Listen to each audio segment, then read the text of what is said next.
Can you hear me? Yes. I can't hear. It's very, very, very low.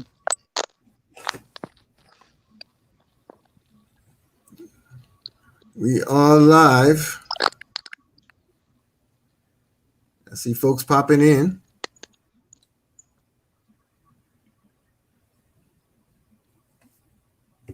You know, corn like a one weekend. Take There's what? take time now to share it out if you can. Others use the time to those that are in on Facebook. Go ahead and share it out. And let everybody know you're here because we about to show them how we huddle up.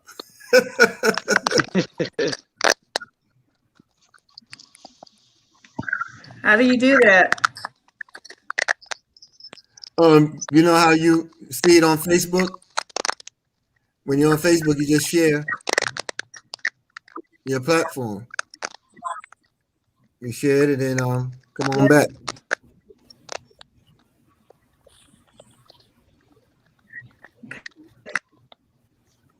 Okay, so I need to go to GS.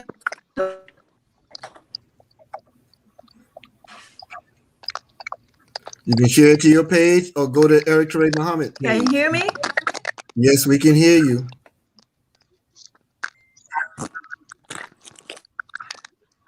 We can hear you. Oh, this is nice. Look at all the folks coming to hang out with y'all. Isn't this beautiful?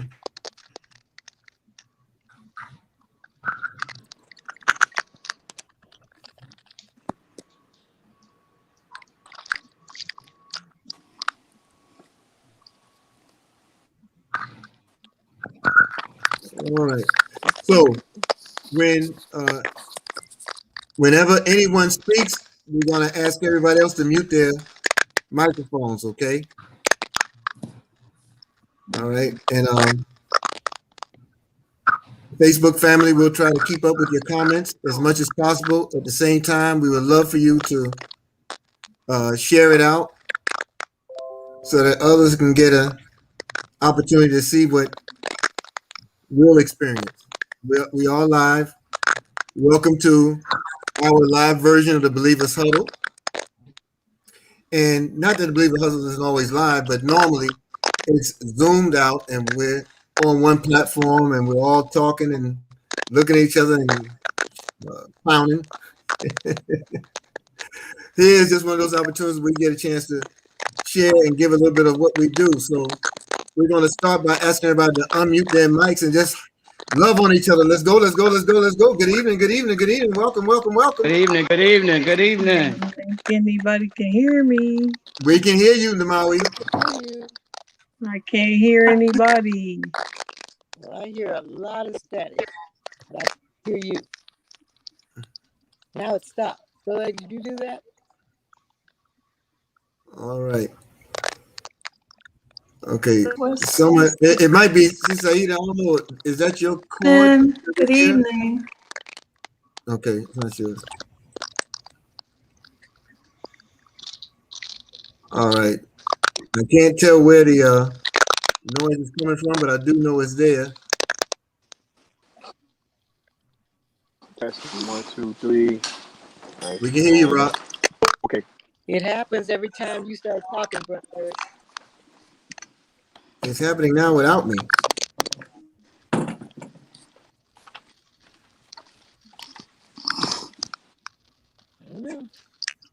All right. Does everyone know how to mute their microphone?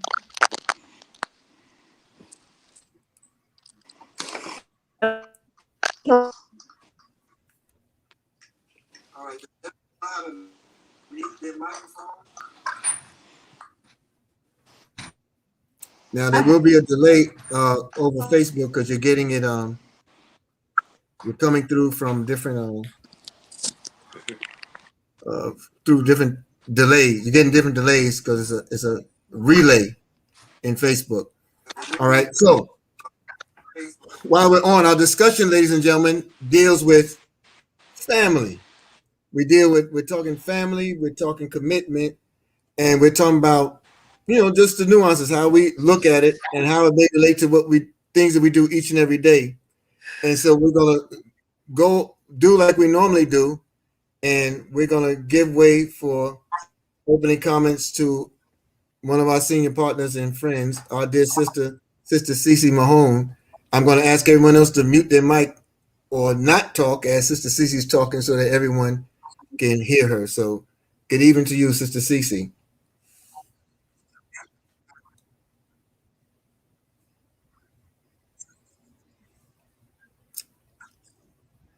Your mic is muted, Cece. There you go. Try it again.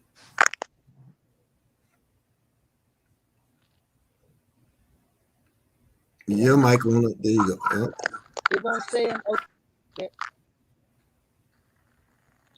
Okay.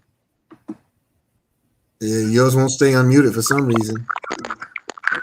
Doesn't. Okay.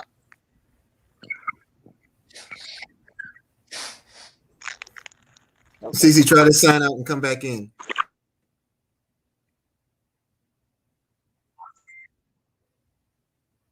Okay. And while we await her, Brother Mike Johnson, are you able to speak, sir?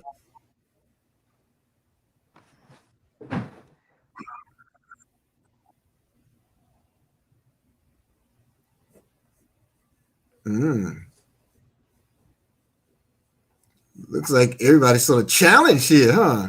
Technology is not our great suit, but we are here. Let's see. There you go, Mike. Yes, sir. Loud and clear, sir. Good evening to you.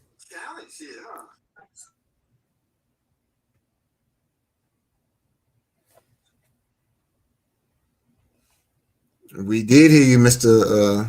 Johnson, and now you're gone.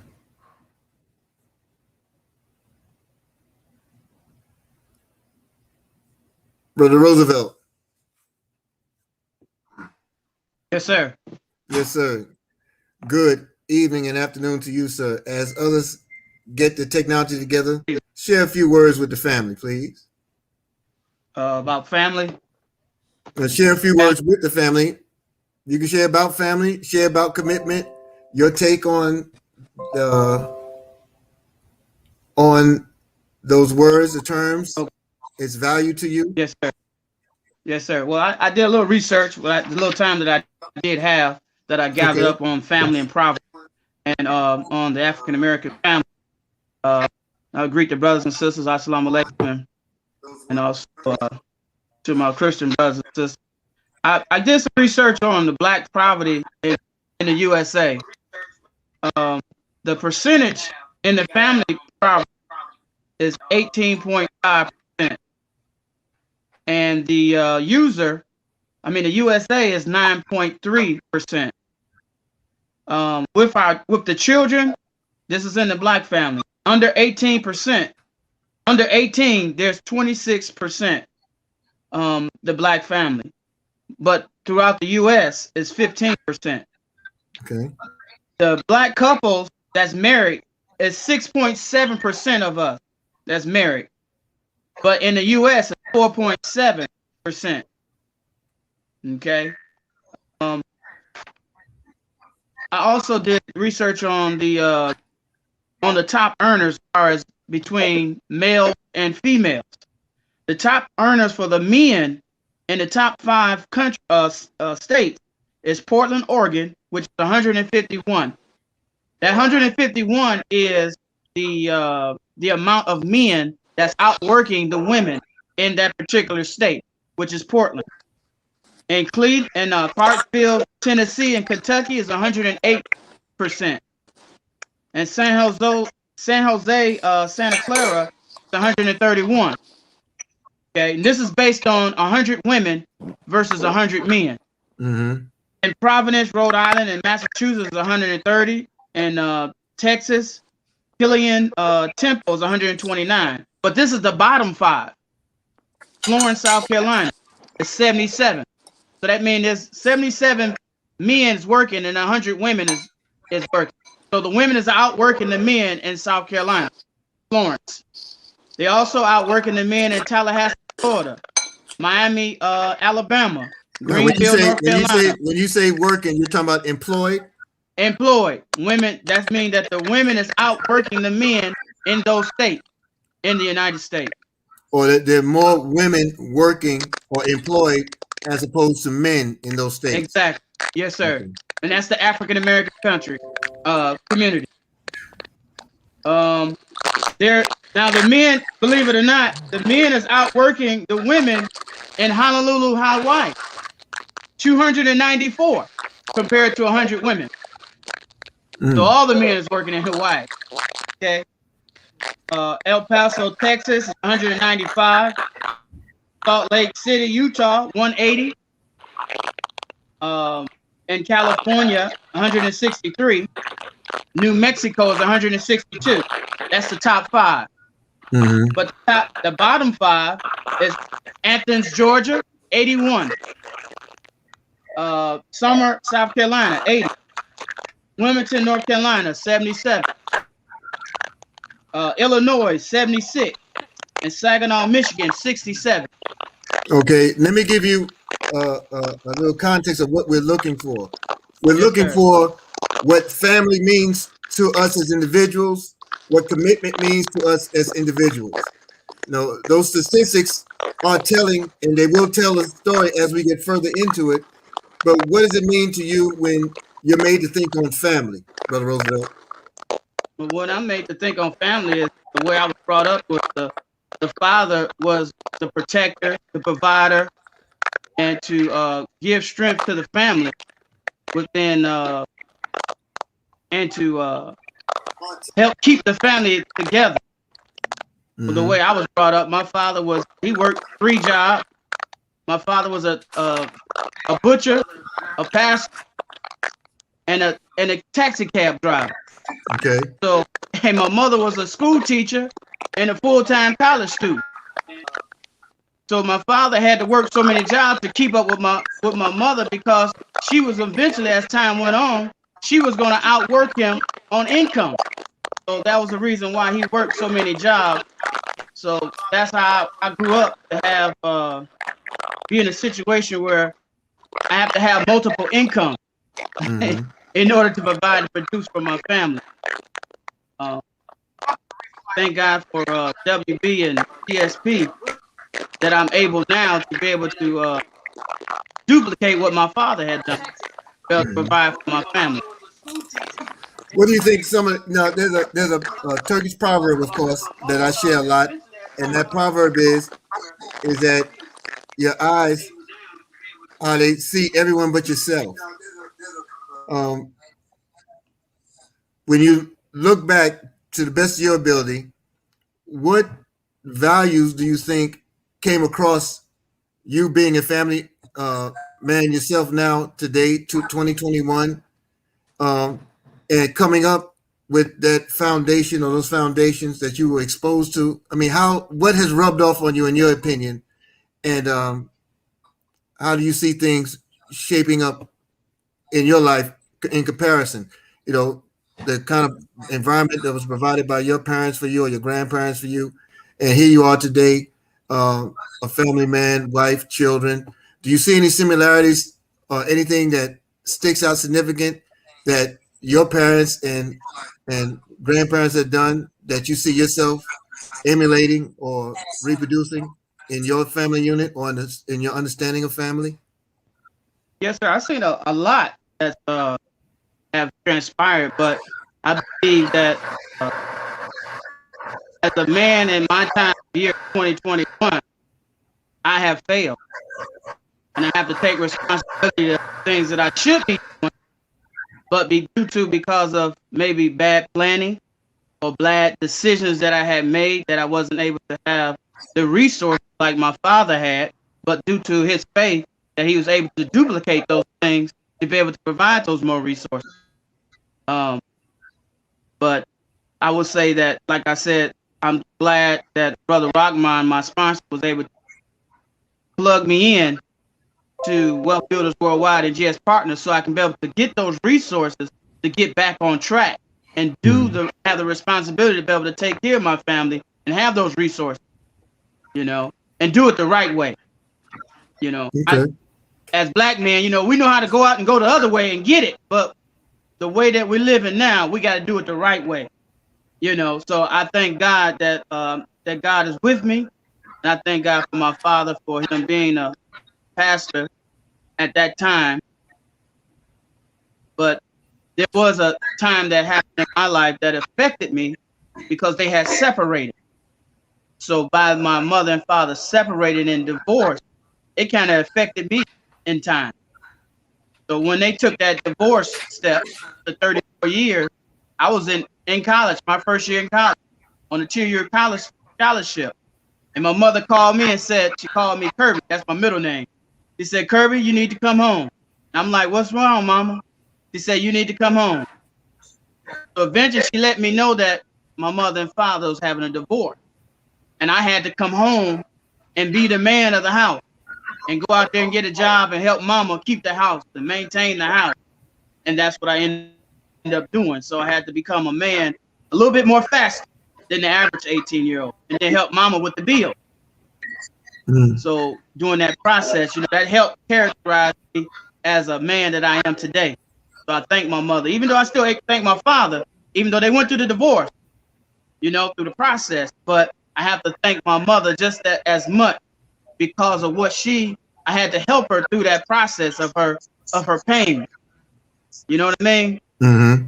Mm-hmm. So that was a crucial part in my life because I had to give up the college life, give up my scholarship because I had to go and help mama. You know, I had to go rescue her and, you know, and go through those things. This is in the times of Detroit in about year 1989 when that happened. And that was some tough times during that time. Mm-hmm. Very tough time. You know, as a black man, you know, lights get cut off, water get cut off, and, you know, it was so bad. I mean, it was rough. It was rough, you know, for a brother back in that time, you know. And, it's just I thank God for my mother, you know, God bless her soul now, you know, she rest in peace. And you know, there was times where I had to we had our water had got cut off and we had no other way to maintain because I didn't have a job at that time. And we had to I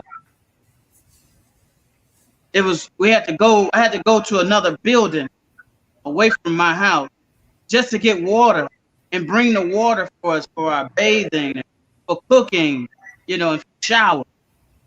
You know, that was tough back then. You know, Now, and that's tough. Anytime you have to do yeah, something like that, because yeah, there's that nothing was convenient about it, but the power of making it happen. yes, sir, Doing yes, what you sir. I made it can to happen. make sure you and your family have what you need. You know, that in lies the victory. I see Sir. sister. I see Sister Cece Mahone is back with us. Let's see if the unmuting of her mic will work now. And you're looking quite royal there, Miss Mahone. Good evening. Good evening. Yes, ma'am. We can hear you. Okay. I, I don't know. I mean, it's clear 'cause I couldn't hardly hear anything when the brother was Roosevelt was speaking. But anyway, I'm glad to be here with the family in this huddle. It's different than being in the huddle in the morning than in the evening. But hello to everybody out there in Facebook land. And what was the question, brother, that I'm supposed to talk about? Basically, we're talking about family and commitment, stuff like that, and what resonates to you or what comes to mind hearing those words. What value or what meaning can you put behind it that you like to share with the viewers? Well, being from a big family, I was the oldest girl of 9 children living at home, and I had a lot of responsibility because I wanted to help my mother. Because my mother gave birth to 13 or 14 children. We're not sure. Nobody could be sure of the number. But I was the oldest girl. They called me Cinderella, and I did basically everything. I cooked at 9 years old, cleaning, helped my mother wash, and I ring a washing machine. But everything that I did, when I look back at it, I'm so grateful that I did because it taught me to do anything that I had to do. I could do it because my mother did do it, so if she could do it, I did it. And some of my sisters and brothers, they didn't do it. They ran and hid and put their clothes under the bed and the mattress instead of ironing them. Uh, Everything I learned from that little lady was something that prepared me for who I was as an adult, who I became. Because at 9 years old, I was taking care of other people's children. I was babysitting. At And 9 years old. a rewarding career, I took care of children and became, I wouldn't let them call me babysitter because I said, I don't sit on children. But I was a child care provider for over 50 years. And to this day, I still love doing what I did. And I retired, especially a couple years ago, from taking care of children. But I think it also prepared me for what we're doing today, what we're doing with wealth builders worldwide, team believe. It prepared me because when you work with children and you really love children, you see children when they're adults. So I see Brother Eric when he was a kid. I see my brother Mike when he was a little boy, when he was bad. I see uh, Brother Abdul when he was a boy. I see all of that in adults because if you really study it and look at them, you can see the traits when they're young. But most parents say things like, "Well, she's so much like me. She's just like I used to be. Or he's just like his daddy." They see it, and that could be good or bad. But when you see it, when you're on the outside looking in, and you're around children so many years, you see things that all they need is a little tweaking here and there. When you see something that's positive, then you compliment them on it. When you see something that's negative, you find a way to teach them that's not the best way to be. So when you have had that experience and then you're in networking, you're around a whole bunch of kids who grew up, and you still see that kindergartner, you see that first grader, you see when they were children and now they're adults, and some of them still have some of those attributes. You learn how to deal with them. And the one thing my career taught me was to be patient. You have to be patient. And noise doesn't bother me. When I hear Mr. Best saying he doesn't hear the noise, well, children crying never bothered me because my thinking was that's what children do. They can't talk, so they cry. But now when you're 35, 40, 50, and you're still crying, then that's an issue. That tells something is going on that you need to deal with, haven't dealt with. So coming. Uh-oh, where'd you go? Okay, she got knocked off. And it's not our doing. I'm sure there's signal issues. Uh, she'll be back eventually. And family, before we get over to her sister to validate what she's saying, I want to introduce us to the numbers gentleman, Mr. Mike Johnson. Good morning or good evening to you, sir. I'm so used to doing this in different time zones. Good evening, sir. Cannot hear you, Mr. Johnson.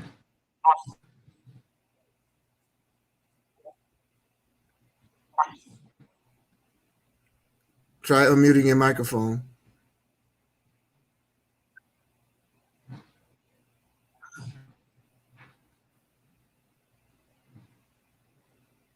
And it's not allowing me to unmute Mr. Johnson.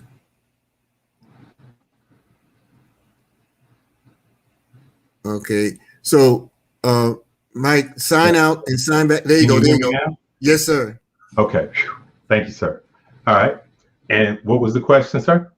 Well, in relation to what Sister Cece was building on, Brother Roosevelt, when you hear the word family, what are you made to think of? What are you made to think of as it relates to you and your upcoming, what you were exposed to, how you govern yourself now, and how you see even our interacting with each other?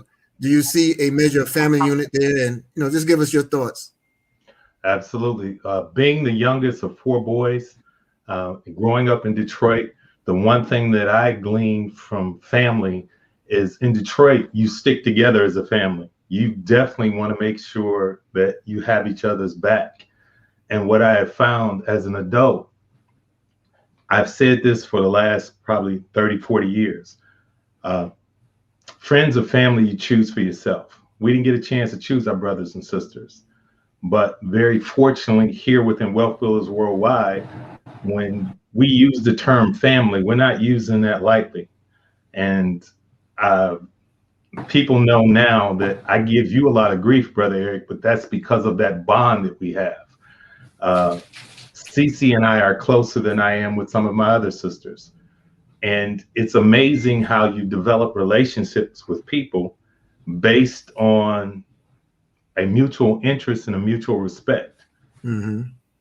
The one thing that I will tell you is this: the whole culture that you develop within Team Believe, from classes and sessions to the huddles, it is truly a family environment. And the beauty of that family environment is we can joke amongst ourselves, but please don't let somebody come from somebody in the family. It can get ugly very fast. So, yeah. I can give you all the grief in the world, but I'm not going to let anybody else give you grief. Oui. And last but not least, and I say this very humbly, it's just like I've never physically met you, Brother Eric, nor have I physically met Brother Rahman. But I get more joy and more pride out of listening to that young man speak, because I know where he came from. We're basically from the same area. He's from Detroit, I'm from Detroit. And to see that next generation and to see young men that truly care about giving back to the community, about being that positive leader, and just that mindset that he has. It's like watching a younger brother that I never had. See, I've had older brothers, but I never had a younger brother. And when you see somebody like an Abdul come to the forefront and lead by example, it's amazing. It truly is amazing. And this is why you notice from time to time, people get a little emotional in the huddle. That's not something that's the staged, family. That's real. And when you see grown men get choked up, that should tell you something. But if it was fake, trust me, it would be as transparent as you're seeing the photographs today. So thank you for allowing me to share. Thank you for everything that you bring to the family. And it's good to have a little brother that towers over you. That's just the angle of your camera. You're not fooling anybody. No. We know, was you 6'4", 6'5", Brother Eric? 6'4", 5'6" when bills are due. I understand. I understand totally. But no, when you hear that term family, none of us take that lightly. And we are truly a family. So thank you, Brother Eric. And I hate to say that you are the patriarch of that family, but by sure, Sister Cece would be the matriarch of the family. So thank you. Thank you. Speaking of Sister Cece, over there in the Triple Digit Desert is her younger, taller sister, as she's known, as aptly described. And we're going to talk to you all about the dynamic of Team Believe and the huddles. But before we get there, let's keep this going and let's talk to our sister in the desert there, Sister Demawi. You can't hear us, Demawi? It's very, very garbled. Can you hear me clearly? Yes, we can. Did you say yes? Yes, ma'am. Everybody say yes or not. Okay, yes, then I'll go ahead and talk because we can hear you very clearly, Molly. Yes. It's telling me to move closer to my router, but if I do that, I will be inside the router. So I could not hear what my sister said, but I'm almost positive that she mentioned our mother, because we think a lot alike in that area. And when it comes to family and commitment, I can't think of anybody that was more family oriented and more committed than our mother. And just a little bit more in-depth background about her. She at 4'11", was the tallest, strongest woman I've ever known. She went through a lot at an early age. She was married at 15. Both of her parents were gone by the time she was 18. She had her first four children died within 2 years of each other. Then she had two more children for her first husband. Then they were divorced, and then she had six more children for our father, and then adopted the last child in Germany. So, but when I look back, I think I never saw my mother down, except for in the later years when she was developing dementia. That wasn't her then. But I never saw her complain. I never saw her not welcoming. I never saw her not friendly. And I never saw her not committed. And during those years, I wasn't really paying attention, but I was, but I didn't realize I was until I was in my, I'll say 50s. Time for me to realize it. But along came Cece, who was like our second mother. And so if I did mother do it, I had Cece to enforce it. So all those qualities that my mother had, she just dripped them on Cece and she absorbed them and she passed them on. And I got some of those too. But fast forward to today, and I'm sure you all have heard this many times, that Cece and I are the only two out of the 8 children of us living that are active in this business. And that's by choice. Not that we haven't offered for our other siblings to be a part, but for whatever reason, they've chosen not to be a part. So in a lot of ways, that's brought us closer together, if that's even possible, because we're like twins, even though we're 4 years apart. We think alike, we talk alike, sometimes walk alike, but I just have to rest my arm on her shoulder when we're doing it. But the family that we have gained in World Builders Worldwide, we have made a commitment to all of you and to each other, and we hold each other accountable for those commitments. So family is everything. Family by choice, family. Wow, y'all got something in common. You know, when if Cece was making a point and she drew in on the point, her line would drop. Now the Maui, she draws in the point, line drops. We're gonna try Sister Cece one more again, and then we're gonna go over to Brother Kevin Millender. Sister Cece, back at you. Okay, can you hear me? Yes, ma'am. Okay. Well, my sister Demaui is so special, so precious, and she's 4 years younger than I am, and people think we're twins. But we've been hanging out since she was 16, and we used to go in Detroit, Mike. We used to go to clubs, and I was 20, 21. They would ask her, they tell her to go in and ask me for ID. So everything that I learned that I shouldn't have been doing, she taught me. So, but we became close then, but then years went by and I got married several times and we weren't close, but we always had this bond, even though she's 4 years younger. And when she was talking about family, I think about, we have siblings alive. We're very blessed because out of 9 children, 8 of us are still alive. And that's very unusual in big families. But now God has given us brothers and sisters that we chose. And when I think about my brothers now, and I'm not ashamed to say it, I think about my little brother Mike. I think about my little brother Eric.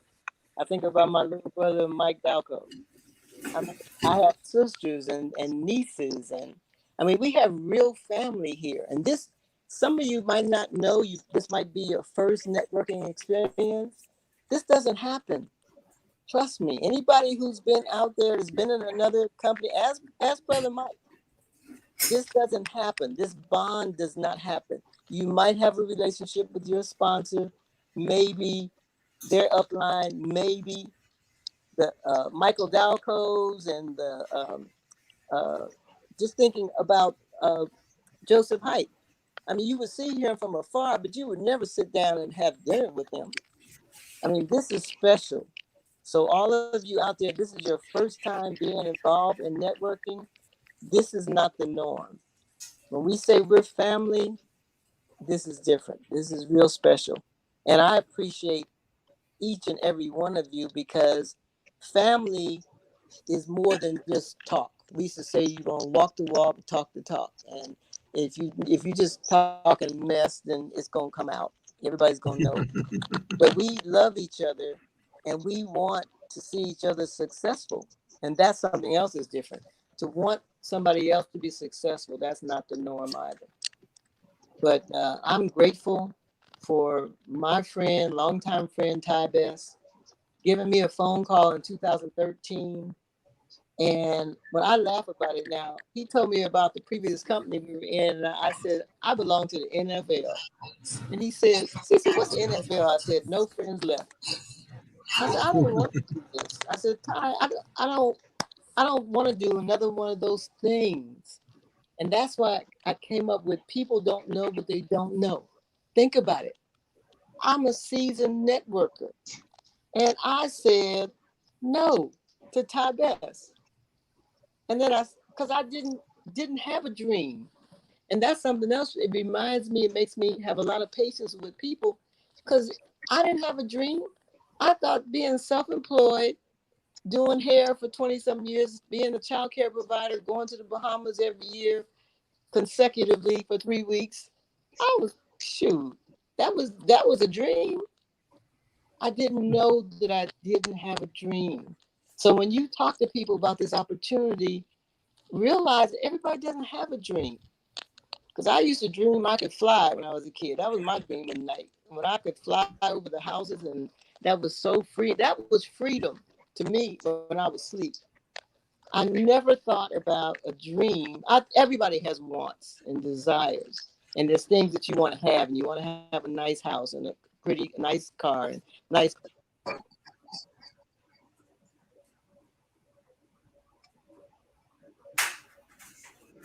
Uh-oh. Yep, it looks like we lost again. Finish the sentence, Damali. Nice houses and nice cars, but that's not a real dream. The real dream is the dream that we're dreaming right now.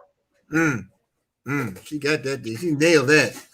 Ladies and gentlemen, our brother and friend, Brother Kevin Millender, all the way from Virginia in the USA. Hey, Brother Kevin, how we doing, soldier? Make sure you unmute your mic.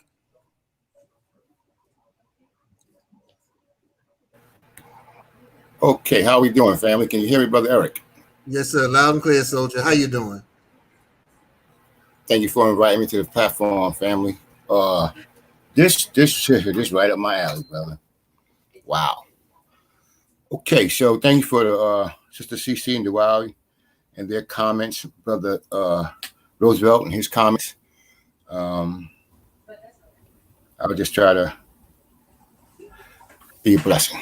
So I'm growing up in the family, and my grandfather is the patriot. My grandfather is the leader, the senior from Birmingham, Alabama, moved his family from Alabama to New York. I'm going to be short, family.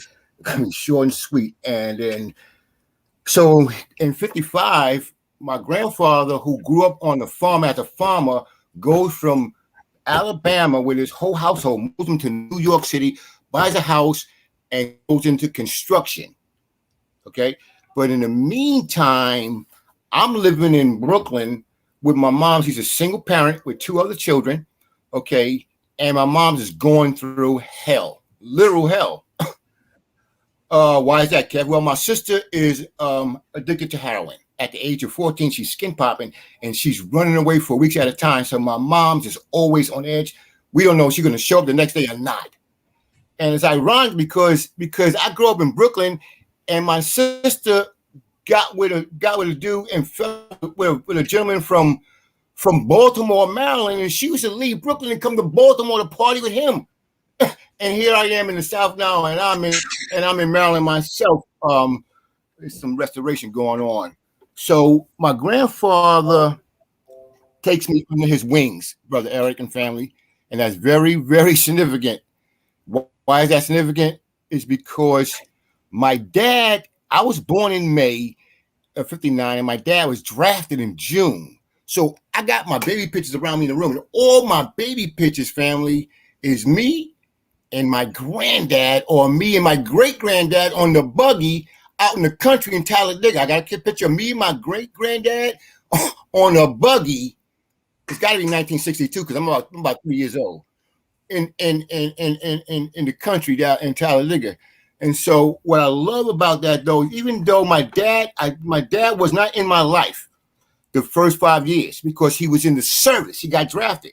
I asked him about that. I said, Dad, how come you wasn't there in all my baby pictures? He said, Kev, I didn't have a choice. I got drafted in June. You were born in May. And so my grandfather took me on his wings. My grandfather assured my dad he would raise me until he got out of service, and he did. So I got the blessing. What was the blessing? Everything my grandfather put in my dad and my 5 uncles, he put in me. I mean, everything. It was yes, sir. It was no, sir. I learned respect, how to treat people correct, how to think right, how to be moral. When we would act bad, he would say, stop acting like the devil. If we kept on, he would just tear our butts up. I mean, I got some good spankings, folks. I got some good spankings. And I'm grateful today.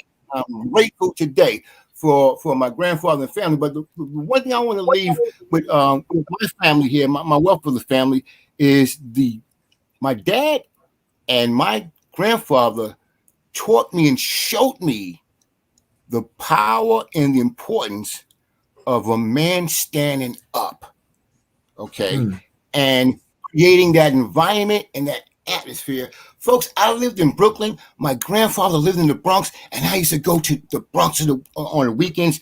Every weekend, my friends would get mad at me because I got to go away out of the hood to the Bronx and hang with my family and have a good time over the weekend and come back Monday and go to school. But I would leave every weekend and go to the Bronx, and because my grandfather, we would go to cookouts. We would go to Ferry Point Park. We would go to Bear Mountain. We would have cookouts every weekend. I didn't know anything about family, and that was important because I had a tragic event, folks, when I was 11 years old. I got okay. So my mom's is my hero because she laid down her life. My mom's was working for a department store when I was a little guy, making $89 a week. I remember she was making $89 a week. Okay, and she decided to quit that job, Brother Eric, and go back to school. Family, she went to Hunter College, got her degree, and then she got hired by John Lindsay, the mayor of New York City, to be his executive secretary. So Kevin Miller gets to sit behind the mayor's desk. I sit behind John Lindsay's desk. And then my sister continues to wild out, and my mother decides she's going to take a lateral move. She's going to take a position. She's going to go get a job in Miami, Florida. We have folks in Miami to get us out of New York to save my sister's life. My mother leaves on a Thursday. She's got an interview on that Monday. She's killed in a tragic fatal automobile accident that Saturday. I never see my moms again. And so I'm devastated, guys. I'm rocked. My world is rocked. However, like the CCs and the brother Erics that we have in our family, my immediately brothers and sisters, my first cousins, my aunts and my uncles, when I tell you they came to my rescue, folks, they came to my rescue. They nurtured me. My aunts became my mothers. Instead of having one mother, I had 5 mothers. They began to nurture and fill that gap and that void. And I'm the person that I am today, honestly, because of my family. And I feel the same way about y'all, all of y'all. Thanks, Brother Eric. I'm done, bro. Thank you. Wow. Thank you, brother. Thank you. Thank you. Sister Saida, good evening. How are you there? Sister Saida is one that we enjoy hearing on the huddles in the morning, family, because normally she's at work on those weekdays of the huddle, and she'll jump on and say, I can't talk right now, but I'm here. All praise due to Allah. Go ahead. What do you have to say? That's right. Okay, I'm going to be quiet.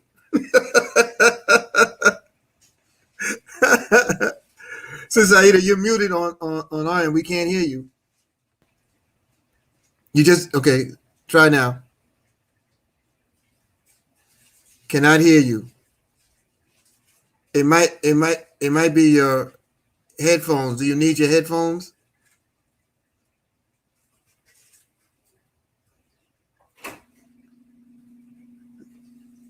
See, we thought we would get a treat because it's after work hours. We thought we were going to hear you loud.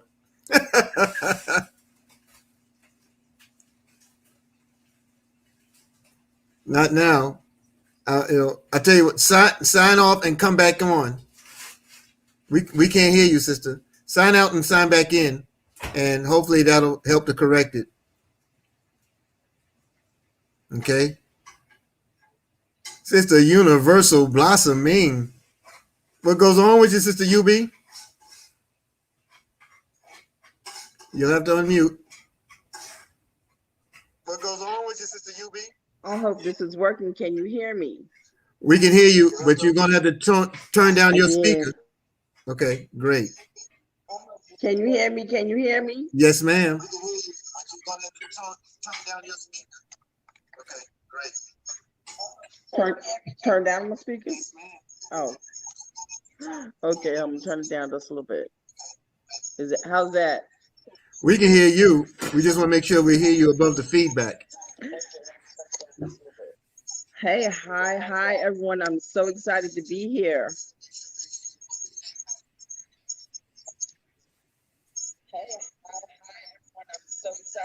Don't wait for the response. What you do is just turn it down on your end and just talk. So I think I'm supposed to be answering, what does family mean to me? Go ahead. Don't wait for the response. What you do is just turn it down on your end and just talk. I think I'm supposed to be answering, what does family mean to me? Go ahead. Don't wait for the response. What you do. Okay, so yeah, there is feedback. I was having problem getting on. I had to go to Chrome to get on. Okay, so family means everything to me.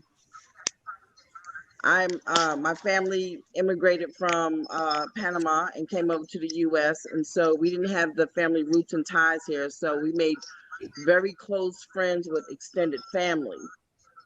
So we call them friends, but they're family. You know, we're closer than most families are, and so I'm not gonna say I don't consider them friends. It's so hard to explain. Well, it's not hard to explain, but I'm just trying to make sure y'all can see it from my end.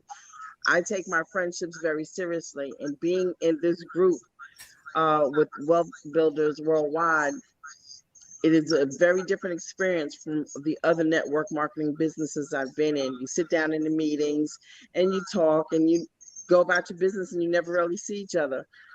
I actually have made really true friends with the people. Bro, you can't come in. Turn this down.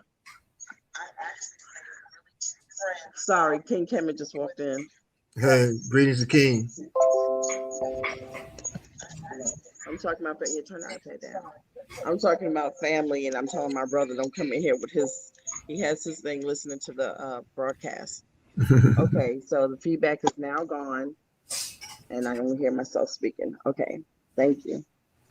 Okay, so I was talking about what family means to me. I'm saying we've made very close friends with people right here in the group. Just, I think 3 weeks ago, I called on Sister Joycelyn Burrell to come help us with our presentation at our live event.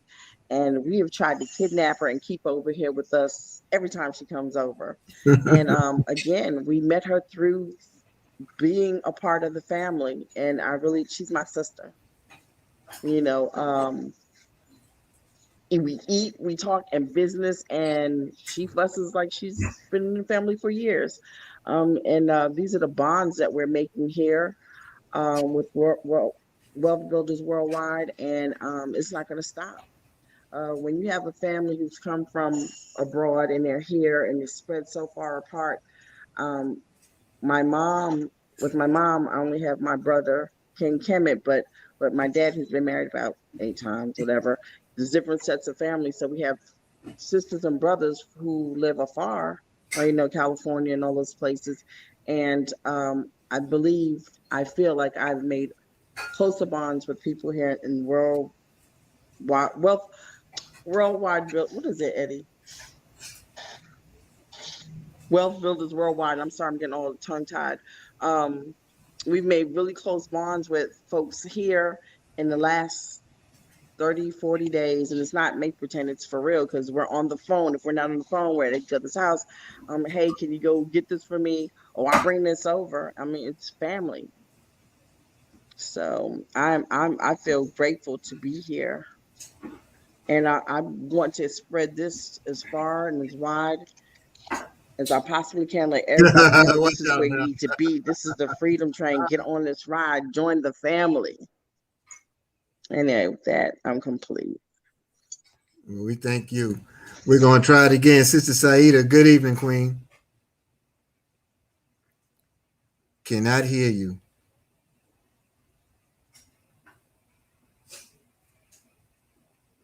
Wow. Um, does your headset have a microphone on it?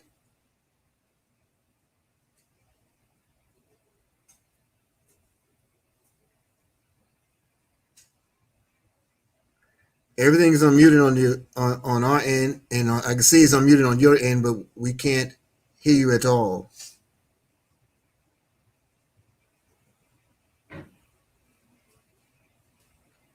Nothing yet. Nothing yet.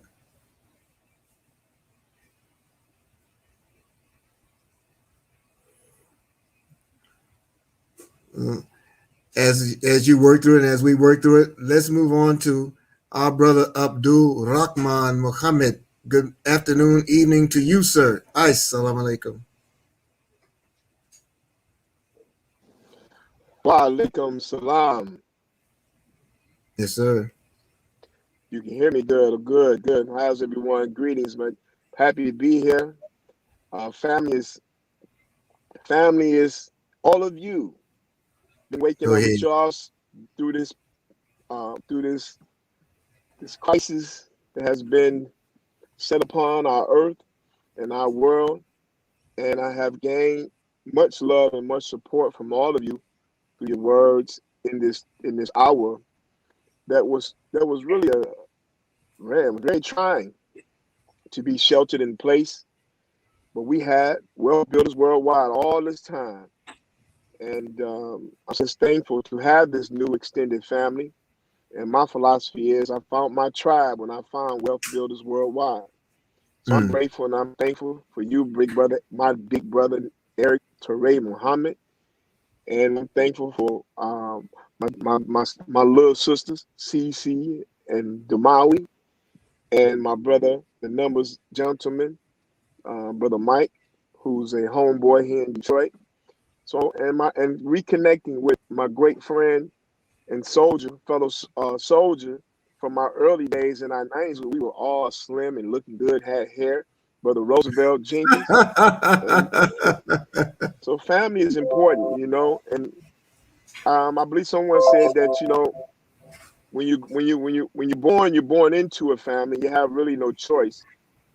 But as you get older and you become an adult, you pretty much find your family in your journey and your pathway in life. And for me, that has been so fulfilling with wealth builders, to find so many dreamers and to find Mr. Best, man. It's like that long great uncle you always heard about that was down there doing things, and wherever he was doing them, and you get those midnight stories from your father or your mother, and they tell you about your great uncle and how true he is and how much he's doing great things, and you finally get a chance to meet that great uncle, and you're just so amazed and so eager and so enthusiastic, you know, so motivated when you finally meet that great uncle. And that's how I feel when I finally got to connect with Mr. Best, and I talked to him on the phone for the first time, and I felt like I was talking to my minister, the Honorable Louis Farrakhan. It was just such a blessing to be a student of his and to connect with wealth builders, man. You just don't know. because I'm passionate about family. I always have been. I'm passionate about community. And my mother, come to find out, my mother has been like that. And when family disputes exist in our family, in my family in particular, it just hurts. You know, I had a cousin who's like, you know, my father raised him. He chose to fall out with me for whatever reason. You know how some family members, they just choose to fall out with you. Don't call me no more. And so when that happened, you know, I cried, man, and I was just like, man, why is he doing me like this? What's going on? Then, you know, and so I went to his mother's, my great aunt's grave site, and I went there, man, and I cried out to my auntie. This is recently, like, you know, and not recently, like last week, but just during this course and this time and this year. And I went there, man, and I cried out to my great aunt, say, why is he acting like this? What can you please, you know, do something about him acting like this towards me? You know, I'm at my great aunt's grave site, and I, you know, and then get a phone call on Father's Day, this past Father's Day, from my cousin who I love so much, man. He called me up through another cousin, and my other cousin said, you know, he said meet him at his mother's grave site. Okay, and I was like, oh, he on some spiritual stuff. He said, yeah, man, he talked to me all last night, but he told me to call you and tell you to meet him there. So the same, my auntie who grave site, who I went to, he never knew nothing about this and was crying out to her in the heavens, you know, to get him to, why was he acting like this towards me? But then he met me there, man, and he said that the spirit came to him to put all that BS behind him and reconnect with me and bond and never let that nothing come between us again. Wow. Right at the gravesite this past Father's Day. So to me, that was a joy. I cried and I was very thankful. But I understand, as my great uncle always taught me as a little boy. One day he saw me looking real sad, and he read me that I was thinking about my father. My father passed away. And my great uncle, man, who was my father's favorite uncle, Reuben Nelson, may God be pleased with him. He looked at me and he could see the burden on me. He said, boy, the spirit don't die.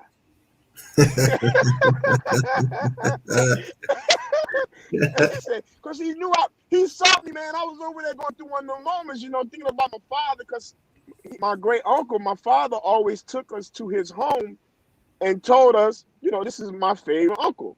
And so we grew up, and he was the first uncle that ever gave me a $5 bill when I was a little boy. He used to always give us these $5 bills, man, when we see him, my uncle, man. That 5 was big back in the day in the 70s, you know, on that bill. Mm-hmm. But saying that family for me is very important. And so I'm just thankful to be among wealth builders, man, and to be connected with Mr. Best, and to have met the late, great Mrs. Valerie Best, and to see that bond between that wife that's connecting with that husband, and they working together to keep family together. Man, that just was inspirational for me, and continue to bond with my wife and to bond with my family, man. I just love family. And so the closing that point is that today a sister called me and told me about a young man that I was working with in the community. She know how committed I have been in the past and how committed I am to mentor the youth. And she said, man, she called us. I got some bad news. She told me about one of our young mentees that was unfortunately murdered.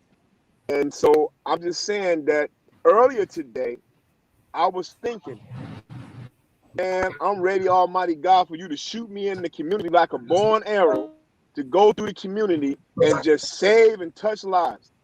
And so I'm inspired, man, and I'm thankful to be here, and y'all my family. So make a room for me when I come to your city.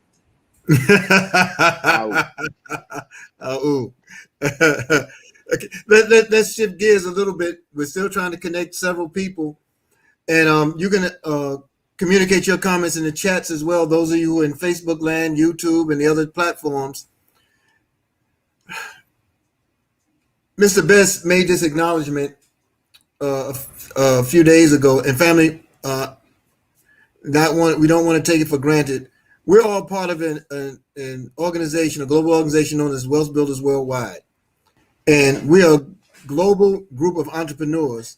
And in that marketplace, we provide tools required to enhance lives, achieve dreams, and build massive wealth. Now, mind you, we're not talking about a little bit of wealth. We're not talking about teeny tiny. We're not talking about a smidgen. We're not talking about something that you can fit in your pocket as change. No, we're talking about real wealth. And we develop it by learning the true value of money, understanding the power of assets versus liabilities, and how to accumulate one and alleviate the other. We learn to grow out of, away from the life of just managing debt. And most of us in society just manage debt. It's a system that's built on managing debt. I'll give you an example. There's a world debt clock that sits in New York City, off of 6th Avenue, I believe it is, in New York City, in America. Okay, some of you are here from different countries, so I don't want to assume that you know where we're speaking of or from. Well, that debt clock, every millisecond, microsecond, is showing the running debt globally, the world debt clock. What creates debt? When you have, when you owe something, when you develop or grow liabilities, okay? And what happens is when you don't have the purchasing strength or power behind what you deem money, the currency you use, then your debt is inflated. Your ability to pay against it is sacrificed or compromised. And you find yourself managing more debt than you can ever build or accumulate wealth. Because the basis of wealth is having an asset. An asset is a value instrument that grows over time, that appreciates over time. Precious metals, that's considered an asset. Precious gems, fine art, these are considered assets. Owned property or real estate, these are considered assets as long as you have ownership of them, and the longer you hold it, the greater the asset is to you, because it's yours and it builds your personal portfolio. Well, in Wealth Builders Worldwide, we got opportunity to learn the difference between money and currency. We got to learn what money actually is. We got to understand wealth. And we've been given a philosophy and a culture that helps us to know and understand why wealth is never taught to us in school. Wealth is not the conversation at the dinner table. Wealth is not the conversation in the church. Wealth, you see, we were never exposed to it because we were taught to manage a system of debt. So in this dynamic that we're a part of now, known as Wealth Builders Worldwide, it affords us the opportunity to take all that understanding that we have now, marry it onto a vehicle that we can saddle up in and ride our way towards a life and a lifestyle. And on that path, we learn how to create time freedom, location freedom, and financial freedom. Now, the power in that and the beauty of that is the fact that it allows us to eventually marry all that on with our dream.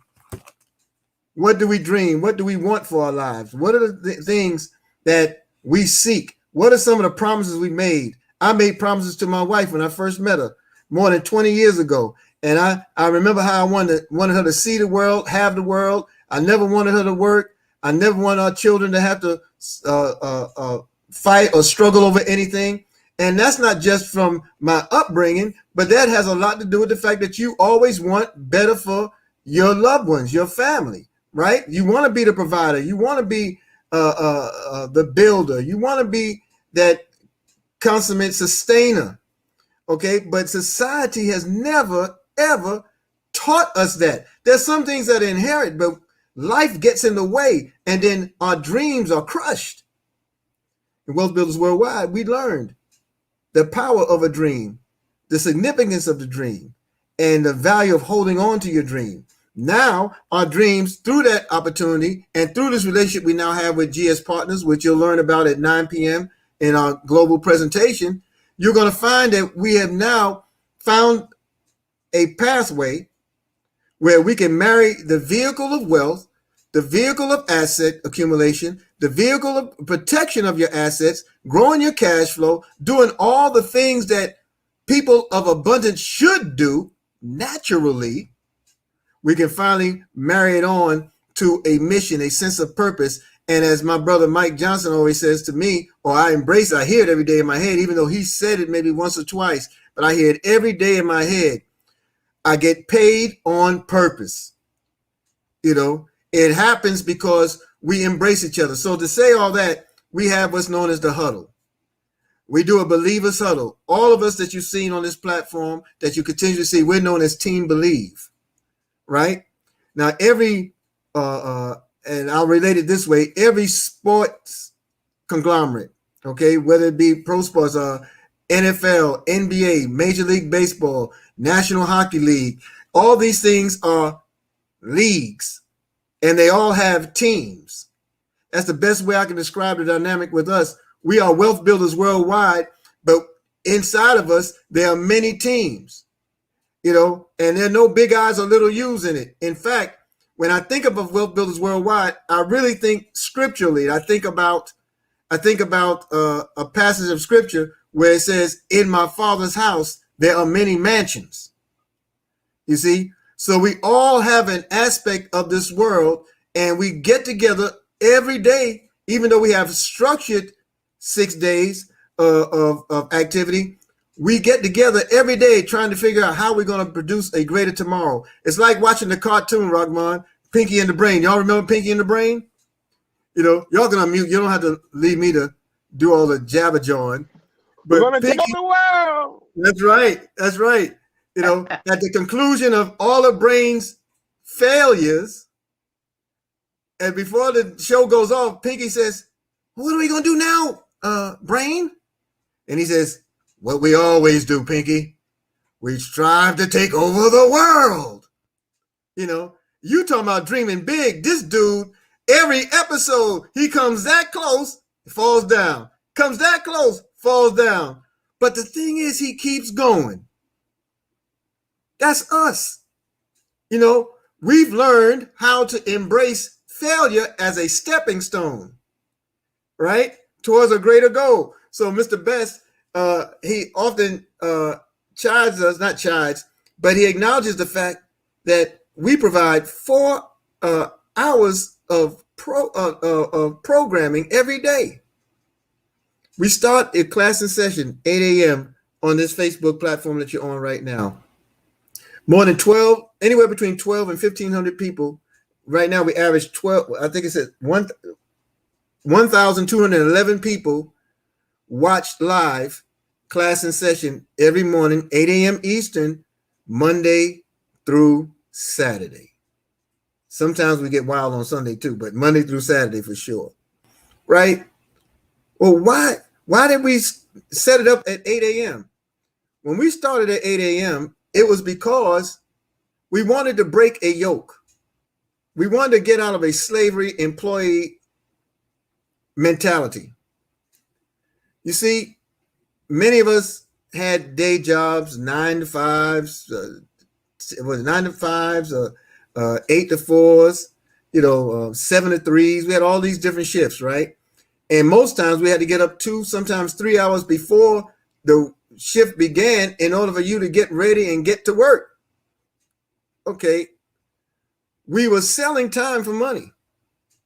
We were giving our time up away from our family, away from our home, right? And we weren't building wealth for ourselves. We were building the wealth for others at the expense of our time. So we were selling time for money. Now, there's nothing wrong with the job if you have a means to an end, if it provides an end game, if it helps you to achieve an eventual goal. But we got sucked into managing debt. That's where I started. So we talked about the world clock of debt, right? The world clock tracks all the debt. Your dollars. I don't have any of those over here. But if you ever look at a dollar bill, you see a serial number on it, right? That serial number tracks the movement of debt. Your Social Security number tracks the movement of the debt, the carrier of the debt. It's all tied. Your social, the monetary instrument, and the debt clock. We're made to manage debt all day long, every day. Okay? The average person works 20 for a check they receive 26 times a year. Debt is moving every day. That clock proves it, right? Debts are growing in your household every day. Your Your bills prove that. The bills come more frequent than the check. In Wealth Builders Worldwide, when you learn the true value of money, the true value of wealth, the true understanding of liabilities, and the true value of assets, what happens is you reverse that tide. I haven't punched a clock for anyone. It's soon to be 2 years. Because I embrace the philosophy and a culture that keeps us buoyed in our pursuits, free to do those things. I was working 90 hours a week before I came to Wealth Builders Worldwide. In an industry I loved, but unfortunately the industry didn't love me because it wasn't able to compensate me for my true value or my true labor. And the money that we were receiving from there didn't have the store of the value or the store of the labor, so therefore you couldn't grow in wealth. Now this may sound like a lot to share with people, but in our dynamic, we learn how to pay ourselves first. We learn how to pay ourselves first, and we're a part of a platform that instantly does it for you. You get paid as a wealth builder in this dynamic. Check this out. You get paid to save your own money. That's fire, isn't it? We literally get paid to save our own money. Your bank doesn't do it. Your financial institutions don't do it. And I don't care how much we stuff under the mattress or in a cookie jar or in a shoebox or in that place where Big Mama and them used to keep the peach cobbler. No matter what we stuff anywhere, it doesn't grow your wealth. So we get an education, a wealth education that allows us to make choices. Brother Roosevelt talked about he was in college. He was in college and then he got the news, the unfortunate news that his mother and father were divorcing and he had to come home and he had to be that breadwinner. He had to be that proverbial man of the house. He had to make sure things happened. And because of conditions, he had to make sure of it by any means necessary. I'll leave it there. But God kept him all the while on a path to an eventual space in time. And today, he's poised to earn more money in his sleep than many people in the world will ever spend awake. But the reason I believe that God has brought all of us to this platform in this way is because it's never been about money for any of us. We just wanted better. We just wanted a better way. We also wanted to prove to the world there was more to us than we give ourselves credit for. And here we are. I see we have our sister Agatha McDonald out of the great state of South Carolina in the United States. We have not heard from her yet. I don't know if her connection is allowing her to share, but Sister Agatha, if you can unmute your mic and we can see if we can hear you.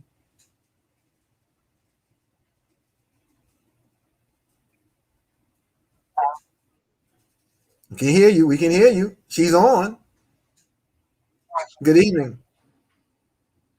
Hello, can you hear me?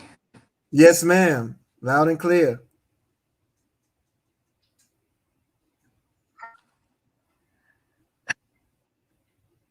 As he said, I'm from a small town in South Carolina. I grew up around my uncle, my aunt, my cousin. We all lived next door to each other. So we were together every day. Mom taught school for 45 years. My aunt taught school for 30-something years. Dad owned his construction company. My grandmother was a midwife. My grandfather owned his own business, a little country store. My uncle was a painter. So we all played together, looked at each other, grew up, and we have very strong family values. I am oldest of three, so a big sister. I call myself the leader, the one that took charge of to this day. Charge. I'm very supportive of my family and friends, and I took care of my mom. Now I'm with my aunt. I strongly believe in family and friends, and I'm just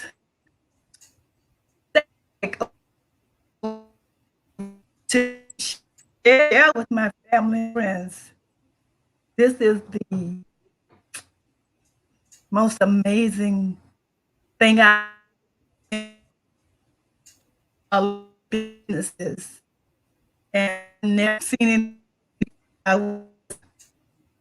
would I own a small portion of Ethereum, but I don't big. There's no way I'm going to miss out on this. There you and go. I plan to. We lost you again, Sister Agatha. I'm done.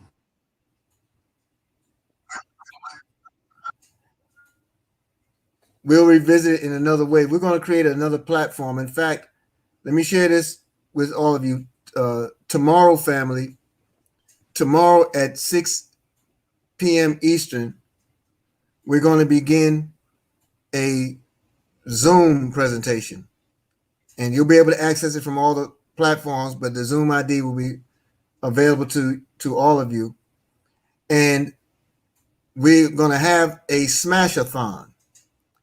A smash-a-thon in the world of wealth builders allows us to accumulate assets. We educate each other into the value of the assets, and you'll be allowed to accumulate. We set goals.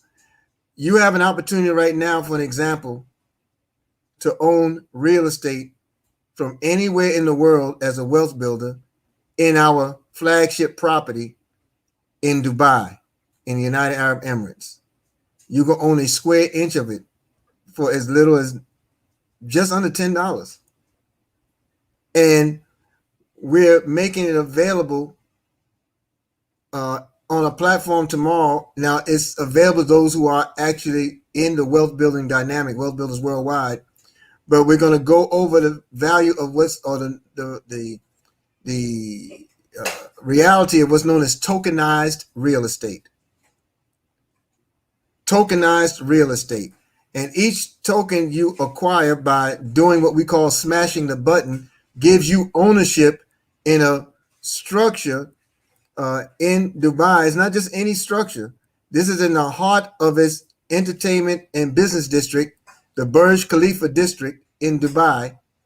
And it's a part of the Movenpick Hotel property that GS Partners has a relationship with. You have an opportunity anywhere in the world as a wealth builder, as a member of GS Partners, to accumulate this token as an asset of guaranteed residual. We're going to explain it tomorrow at 6 p.m. and we're going to offer you an understanding of what we have, as well as the bedrock of what we do, Brother Mike, in reflecting on our conversation earlier, showing you and keeping you in the main thing. We're going to show you how to keep the main thing as we accumulate and grow our asset base. So what do we do in Wealth Builders Worldwide? There are four things. We register for a free account. We select a package that speaks to our desire to build or grow or accumulate rather assets. We fill and build upon our asset portfolio. What would we like to have charge of in a decentralized fashion? Private, nobody else's business, but we show you the tools by which you can do that. And then you're afforded the opportunity, fourth, to share with everybody anywhere that you can, because just like you know people who would love to get paid to save their own money after working for it 5, 10 years, 20 years, 30 years, 40 years. How about those of us who are on fixed incomes where we retired and we're forced to go back to the workplace because we don't know another way? Where there's 41,000 of us in Wealth Builders Worldwide, and we know there's a better way. We're going to share some of that way with you tomorrow, but our job is not to convince you. We're not in a convincing business. We just disseminate, or how you say it? Disseminate. You know, my wife is the educator. I got to get it right. We learn how to disseminate the information, and all we have to do who hear it is make a decision. We disseminate the information and we just collect the decisions. And that's what keeps us family. So that'll be tomorrow at 6 p.m. You'll get that information. And but what I would like to encourage you to do now is to take this information down. Someone can type it in the chat, www.goldrocks.info. Now, when you put it all together on Facebook, it doesn't really show. But if you can do www. and put a space between the dot and Gold Rocks, and then put a space between Gold Rocks and .info, then all the information is there for you. www.goldrocks.info. That's the platform you want to come to. That's our live event platform. 9 p.m. Eastern tonight. We're all going to get together for an extraordinary and exceptional presentation on this dynamic known as Wealth Builders Worldwide and our relationship to GS Partners.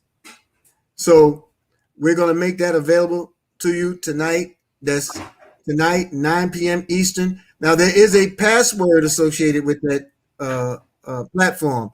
If you want to join the platform live, get back to the one who introduced this opportunity to you and let them know that you want to be on the platform live and hear what these folks hoop and holler about so much. You know, the other element of the Believers Huddle, we come together in the mornings at 9:15 and we lose our solitary minds in love with each other. We shouting, we screaming, we singing, you know, we do all this kind of unconventional stuff, as you heard from the many presenters this evening, that's totally untraditional. It doesn't happen. It doesn't happen. This dynamic of family really takes hold, you know. And get this, like Brother Kevin Millender, it doesn't matter who's making money, because this option is so rich, this opportunity is so rich, you can make the money and never recruit a soul. You can make the money and never be associated with anyone directly as a pay line in our community. But the real wealth is in the family, the sense of family that we have, the comfort that we develop. You see, the way to change the nature of any of our experiences is rooted in changing the nature of our thoughts. You can't change the nature of your thoughts if you're not in the right environment.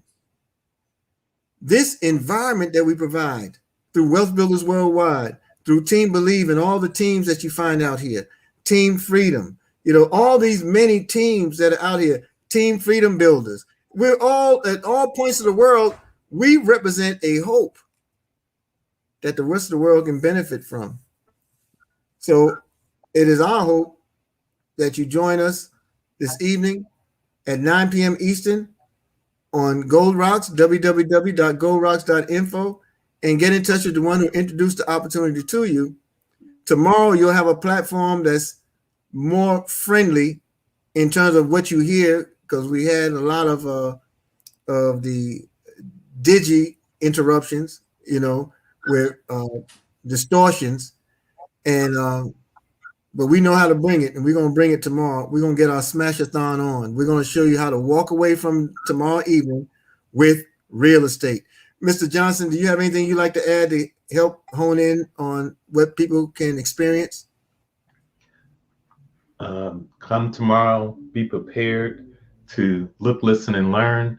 And for those of you who are interested in acquiring assets and more importantly, acquiring real estate in Dubai, you will have an opportunity tomorrow like you've never seen before. You could have literally gotten started today and purchase real estate in Dubai tomorrow. All we ask you to do is get back with the person who shared this information with you, and tomorrow, buckle up. You may want to bring your hard hat, your steel toe boots tomorrow. Go ahead, man. Go ahead. Thank you, beloved. Family, with that being said, I would like for everybody to unmute their mics, love on each other, and we're going to sign off. And we'll see us all tonight, this evening, 9 p.m. Eastern in the United States on Gold Rocks. Let's go, let's go, let's go, let's go. Thank you, family. Thank you, Brother Eric. Congratulations. What a pleasure. Thank you, family.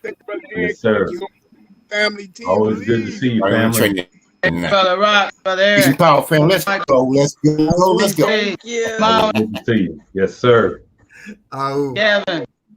Yes, sir.